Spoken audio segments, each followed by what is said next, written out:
a couple things that we've discovered in this survey that farmers are really trying to help us understand, I think, through their answers in the survey, what their needs are. And those needs center around things like service, convenience, and really it is embodied in the issue that in today's volatile markets, these producers feel really pressured for time. And so what they need from their service providers is things that help them not have to spend so much time worrying about purchasing their inputs and those sorts of things. That's the needs that they're sort of communicating to us, and it includes everything from the services we on delivery to even the ways in which we communicate with them, and making sure that those ways we communicate are effective and efficient, right? Those are their needs. But the other thing that they're telling us about is what their values are. And what they're telling us in this survey with respect to their values is they're telling us that they really value a local, loyal presence where there's a trusting relationship that's been developed between them and their service providers. And that's the challenge I think we face as an industry trying to deliver to these producers, is how do we meet their needs but do it in a way that meets or exceeds their values that they're looking for in this trusting relationship. And that means delivering things with integrity, right? Being honest, making sure we're technically competent and that we are involved in trying to help them as a partner.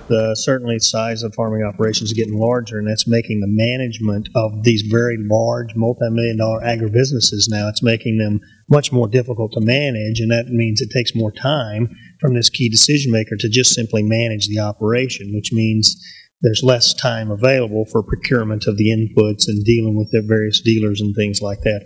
So it's certainly size is part of it. But the other thing I believe is running around here is this volatility issue. This market is wild. It's wild on the crop prices. It's wild on livestock prices. It's wild and fluctuating dramatically in fertilizer prices. And these volatile times create a lot of uncertainty in the producer's mind.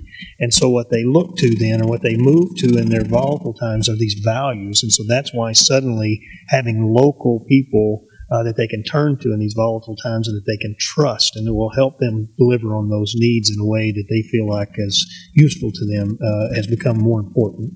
And how about for the future? What changes do you think we'll see? Any new models based on what you saw with the results of the survey? Well, I think that you know, what we've learned from the survey is that we're going to have to be innovative in the way in which we do things in the future to help deliver higher and better value to the producers. Part of the survey suggests that there's some commoditization, if you will, of the services and information that are being provided by retailers. I don't mean that in a negative sense. What I mean is that it appears as though most of the retailers left in the marketplace out there now are delivering services and information at a high level, so they all tend to look a lot more alike. So what I think we'll see is we're going to need some innovation in the way in which we deliver to these producers. But again, I think the innovations are around as much the values that these producers bring as it is the needs. Okay, and what that boils down to is innovation in our people. So what we're going to see, I think, is our retailers, our service providers begin to really invest in their people more to help them deliver more effectively, more efficiently, understand better the values of those producers, and then be able to meet their needs in a way with their products or services that meet what their real needs are, which is about time, convenience, and effective communication delivery.